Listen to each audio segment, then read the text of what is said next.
제10계명 문과 답 79문에 우리 본문 말씀 나와 있기 때문에 문답으로 대체하겠습니다. 79문 제가 여러분 문을 읽으면 여러분들이 답을 함께 소리내어서 읽어주시면 되겠습니다. 제10계명은 무엇입니까? 무엇이 제10계명에서 요구됩니까? 81문입니다. 무엇이 제10계명에서 금지됩니까?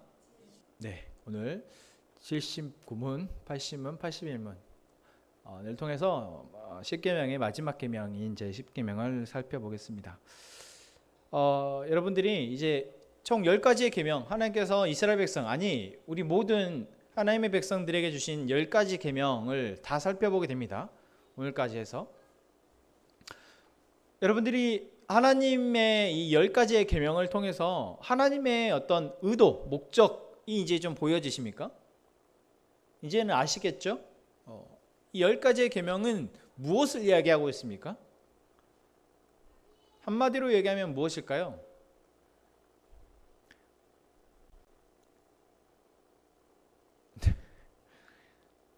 열 가지를 다 해놓고 물었어야 되는데 9가지만 하고 물어서 여러분들이 당황하신 것 같은데,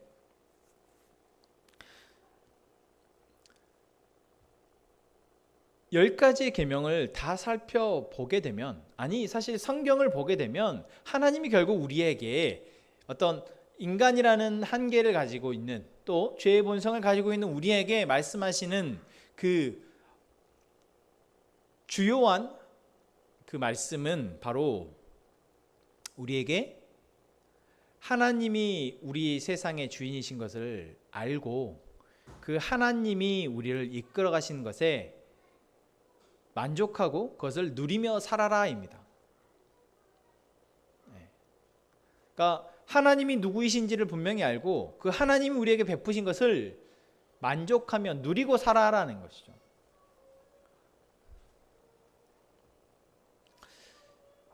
그래서 1계명부터 4계명까지는 그 하나님을 기억하기 위한 계명입니다. 하나님이 누구이신지 분명하게 알기 위한 계명이죠. 그것을 잊어버리지 않기 위한 계명입니다. 그리고 5계명부터 10계명까지는 그 하나님을 알고 있는 자들이 이제 그 하나님을 안 만큼 이 땅 가운데에서 잘 살기 위한 계명입니다. 잘 살기 위해서 잊지 말아야 될, 그러니까 하나님을 잊지 않은 사람들이 이 땅에 살면서 사람들과 복작복작 나의 일상을 살아가면서 잊지 말아야 할 것, 그것이 무엇입니까? 하나님은 우리에게 필요한 만큼 은혜를 베풀고 계시다라는 것입니다.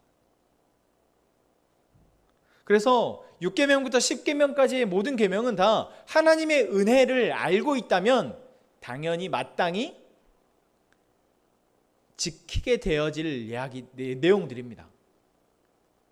하나님의 은혜를 알고 있다면 사실 관계 속에서 내게 맺어진 관계 가운데에서 내가 할 바를 다 하게 되는 것이고, 하나님의 은혜를 알고 있다면 그 은혜를 누리고 있는 것을 내가 감사한다면 마땅히 내가 욕심내지 말아야 할 것을 욕심내지 않게 되며, 나의 욕망 가운데에서 그 욕망을 어디선까지 해서 내가 욕망을 추구하고 또 멈추어야 되는지를 알게 되고, 그러다 보니 남의 것을 탐내거나 욕심내기보다 자기에게 주어진 것 가운데 감사하며 나누고 베풀며 살아가게 되는 것, 그것이 바로 하나님의 은혜를 아는 사람들의 모습이라는 것이죠. 그걸 모르면, 그걸 잊어버리면 이제 하나씩 하나씩 관계에서, 존재에서, 그 다음에 자기의 탐욕에서, 여러 가지에서 이제 부작용들 이 나타나게 된다라는 것입니다. 오늘 그래서 마지막 제10계명은 어떻게 보면은 이 6계명부터 9계명까지를 어떤 그 안에 본질에 대해서 한 번 더 이야기해 주는 것 같습니다. 그래서 10계명은 무엇입니까? 내 이웃의 집을 탐내지 말라. 이건 마치 도둑질하지 말라라는 계명과, 사실 제가 어릴 때 그랬습니다. 도둑질하지 말라는 계명하고 이 10계명하고 차이를 모르겠는 거예요. 여러분 그렇지 않습니까? 도둑질하지 말라, 여기 소나 낙이나 내 이웃의 소유를 탐내지 말라, 이게 뭔 차이예요? 맞잖아요. 그래서 제가 어릴 땐 왜 하나님이 10개밖에 없는 계명 가운데 똑같은 걸 2개나 만드셨을까? 그렇게 생각했을 때가 있었습니다.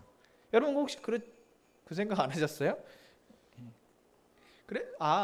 근데 지금은 이제 이 10계명은 마지막 10번째 계명은 앞에 있는 계명들의 전체를 아우르거나 또는 앞에 있는 계명들의 그 원인이 되는 것들을 다시 한번 이야기하고 계시는 거구나라는 것들을 깨닫게 된 것이죠. 결국 우리가 앞에 6계명, 7계명, 5, 6, 7, 8, 9계명을 범하게 되는 그 근본적인 이유가 무엇입니까? 하나님의 은혜를 잃어버렸다라는 거예요. 하나님의 은혜를 잃어버렸다는 것은 무엇을 잃어버린 것입니까? 내가 살아가는 이유와 내가 살아가는 목적과 방법이 하나님이 아니게 되어진다라는 것이죠. 그래서 우리 마음 안에 무엇이 생깁니까? 만족하지 못하는 마음이 생기고 불안한 마음이 생기고 두려운 마음이 생기는 것입니다. 그러니 우리는 도둑질을 하게 되는 것이고, 그러니 내 안의 욕망에 대해서 컨트롤하지 못하는 것이죠. 상대방에 대해서 내가 계속해서 비교하며 상처를 입거나 상처를 주게 되는 것입니다.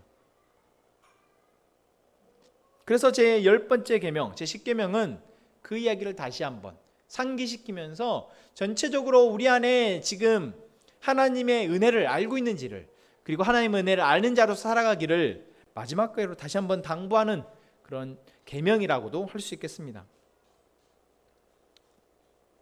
자, 80문에 보면은 10계명에서 요구하는 게 뭐냐라고 묻고 있죠. 뭐라고 답하고 있습니까? 우리 자신의 상황을 충분히 만족하게 여기고 우리의 이웃과 그가 가진 모든 것을 향해 바르고 관대한 마음을 품을 것을 요구합니다. 좀 고급스럽게 써놨지만 뭔 말입니까? 자기가 가진 것에 만족하고 다른 사람에 대해서 시기하지 말라, 질투하지 마라 라는 이야기입니다.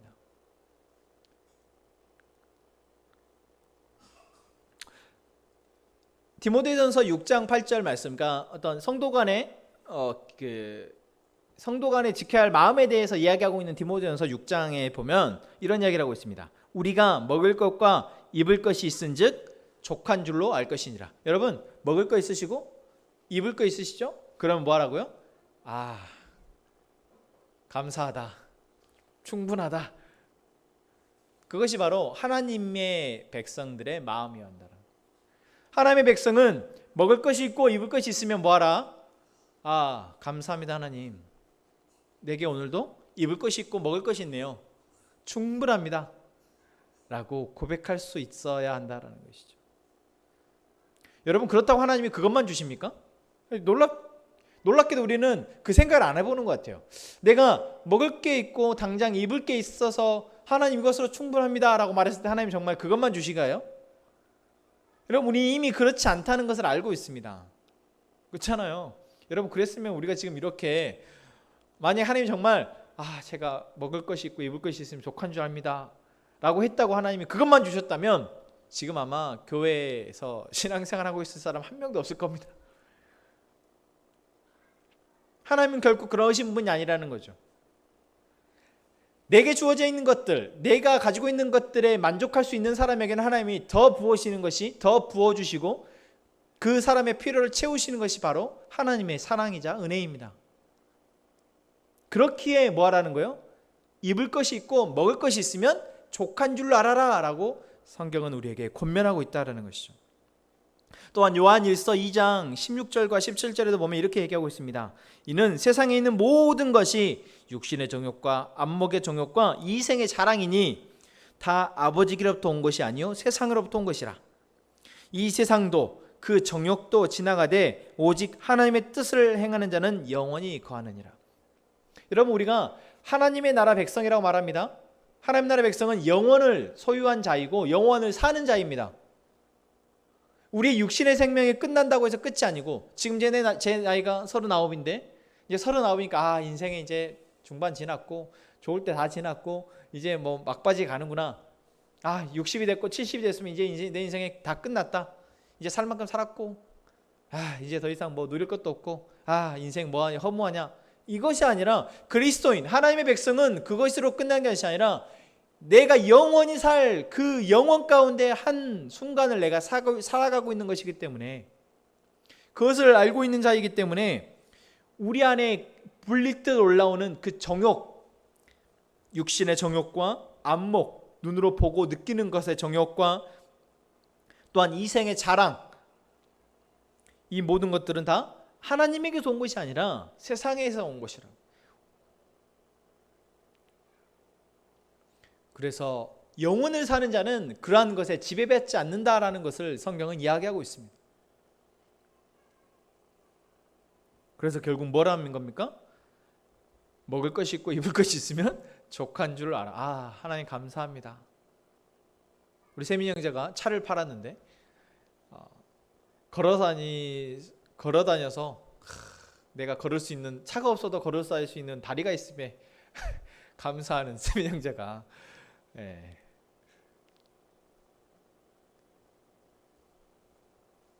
여러분, 제가 이렇게 말을 하고 있지만 저 역시도 하루하루 눈을 뜨고 살아가면서 이것이 있으면 좋겠다, 저것이 있으면 좋겠다라고 해서 계속해서 더 있으면 좋겠다라는 마음이 끊임없이 올라옵니다. 여러분, 이거는 내가 인간이기 때문에, 마치 내가 눈을 뜨면 배가 고파서 밥을 먹고 싶다라는 마음이 어쩔 수 없이 태생적으로 올라오듯이 우리 안에서 올라올 수밖에 없습니다. 그러니까 이것이 없어야 된다라고 말하고 있는 것이 아니에요. 성경은 우리에게 그것이 내게 올라오더라도 지금 내게 있는 것이 하나님에게서 온 것임을 알고 감사합니다 하라는 것입니다.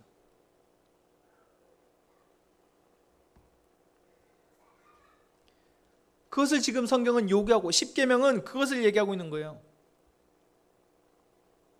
내 상황에 대해서 충분히 만족하게 여기라는 거예요. 여기는 뭐예요? 만족할 만하다는 게 아닙니다. 내가 지금 충분하다고 말하고 있는 게 아니에요. 하나님은 우리한테 제가 지금 저녁을 배가 부르게 먹었는데 배가 부를 만큼 먹어서 배가 부르다, 이제 만족해, 그런 상태를 하나님이 항상 만들어 주시니까 만족하라는 것이 아닙니다. 우리가 간혹 착각하는 것 같아요. 그럴 거면은 그냥 만족하다 그랬지, 만족하게 여기라고 말하는 건 뭐예요? 만족할 수 없는데 만족하다 여기라는 겁니다.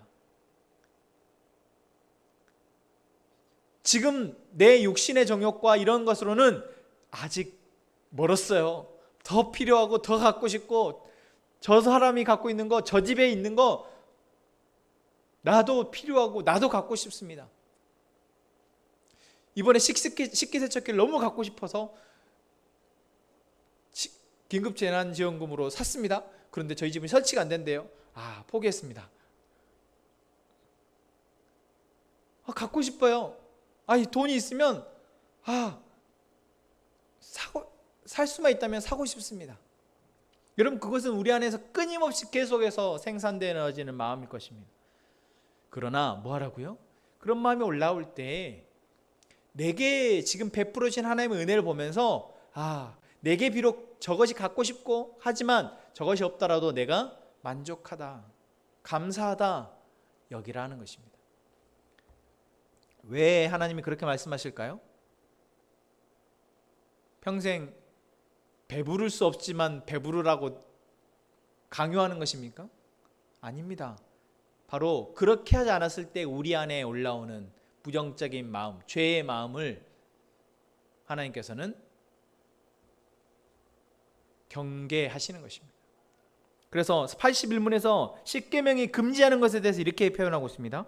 우리 자신의 상태를 만족하게 여기지 않는 것을, 우리 이웃의 물건을 시기하거나 배합하는 것을, 이웃이 가진 어떤 물건에 대해서 과도하게 행동하거나 애착하는 것을 금지하는 것. 다시 말하면 우리가 하나님께서 내게 베푸신 현재 나에게 주어진 것에 대해서 만족하게 여기지 못하면 우리는 어떻게 된다는 거예요? 계속해서 불만족한 마음으로 살아가게 된다는 겁니다.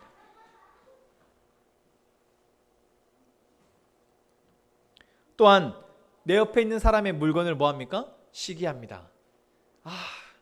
저 사람 뭔데 저 사람 뭔데 저렇게 맨날 좋은 차를 타고, 저 사람 맨날 뭔데 저렇게 맨날 새로 나온 제품을 사고, 저 사람은 뭔데 저렇게 맨날 신상 옷을 입고, 저 사람은 뭔데, 저 사람은 뭔데, 저 집은 뭔데. 여러분, 우리 안에 이런 마음들이 계속해서 있다면 여러분, 그 사람의 삶이 얼마나 불행합니까?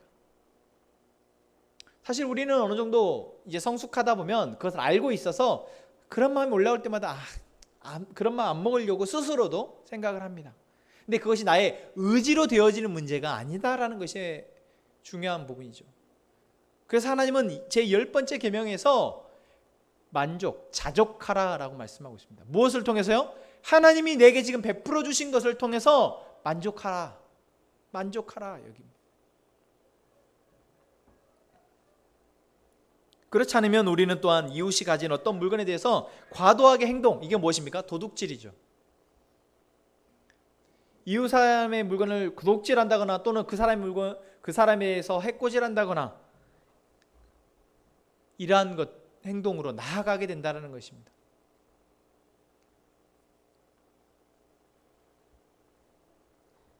그래서 하나님은 우리에게 마지막 10번째 계명으로 내 이웃의 집을 탐내지 말라.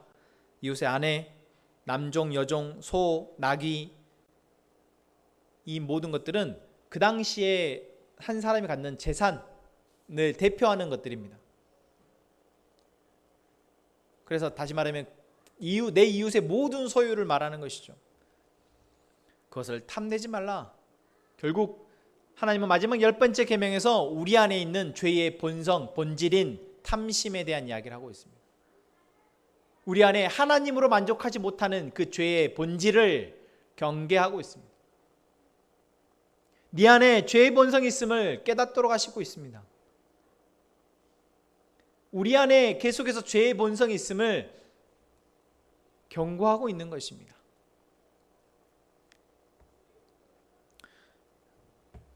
성경에 보면 자기가 가지고 있는 것에 만족하지 못하는 인물들이 몇몇 나옵니다. 물론 성경의 대부분의 사건들이 다 욕심과 탐심으로 인해서 벌어진 일들이지만 대표적으로 그런 사건들이 있죠. 열왕기상 21장에 보면은 북이스라엘의 아합 왕이 나옵니다.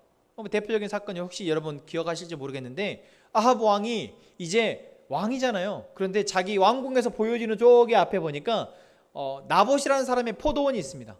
근데 그 포도원의 포도가 왜 그렇게 탐스럽게 보이는지, 그 포도원이 그렇게 풍성해 보이는 겁니다. 그래서 왕인데 그 나봇에게 사람을 보내서 그 포도원 나한테 줘라 라고 얘기하는 것이죠. 그런데 그 나봇이 좀 팔 수 없습니다 라고 얘기합니다. 그 이유에 대해서 나봇은 이렇게 표현하죠. 하나님이 내게 주신, 우리 가족에게 주신 땅이기에 팔 수 없다. 이것은 율법에서, 레위기 율법에서 그렇게 지정된 겁니다. 우리가 그때도 한번 얘기했지만 각 지파에게 배분되어진 땅은 그 지파가 대대손손 대물림되게 되어 있습니다. 왜요? 살아야 되기 때문에. 그 땅을 통해서 곡식을 거두어서 그들이 먹고 살아야 되기 때문에 그 땅은 누구에게도 팔지 못하도록 되어져 있습니다. 그러니까 그것은 하나님의 율법인 것이죠. 그러니까 나봇은 그 율법에 따라서 팔고 싶지 않아서가 아니라 팔 수 없습니다라고 얘기했다는 거죠. 그런데 그 아합 왕은 어떻게 합니까? 결국 그것이 탐이 나니까, 자기에게 가진 것이 너무나 많은데 그것이 탐이 나니까 결국 그것을 빼앗고 나봇을 죽이고 맙니다. 여러분, 성경은 이러한 예화들, 이런 사건들을 통해서 우리에게 말씀하고 있습니다. 자기가 가지고 있는 것에 만족하지 못하게 되면 이렇게 된다. 또 한 명의 대표적인 인물이 있죠. 다윗이 그러했습니다. 다윗이 전쟁에 나아가지 않고 왕궁에 있으면서 밧세바를 보게 되고, 그 밧세바를 취한 그 행동은 하나님이 나단 선지자를 통해서 말씀하시죠. 많이 갖고 있는 사람이 적게 갖고 있는 사람을 빼앗은 것이다. 강탈한 것이다. 그 사람 어떻게 해야 되냐? 다윗이 그렇게 말합니다. 죽여야 됩니다. 그런 나쁜 짓을 한 사람은 당연히 죽여야죠. 바로 네가 그 사람이다. 다윗이 한 행동은 무엇입니까? 이미 자기에게는 아내가 있고 이미 자기는 가진 것이 있으나 다른 사람의 것을 탐낸 것입니다. 내 이웃의 아내. 여러분, 성경은 우리에게 이렇게 계속해서 이웃의 것을, 자기 이웃의 것을 탐내는 사건들을 이야기하는데, 그것의 본질은 자기 안의 것에 만족하지 못하고 있는, 자기에게 베풀어진 하나님의 은혜를 보지 못하고 있고 망각하고 있는 사람들에게서 나타나는 모습이다라는 것입니다. 여러분, 지금 여러분들에게 필요한 것은 무엇일까요? 없는 것입니까? 아닙니다. 내게 있는 것을, 하나님에게 주신 것을 알고 감사하는 것입니다. 내게 베풀어 주신 은혜를 발견하는 것이 바로 지금 우리에게 필요한 것입니다. 그리고 또 내게 필요한 것들이 있다면 하나님께서 채우실 것을 기대하면서 기다리는 것입니다.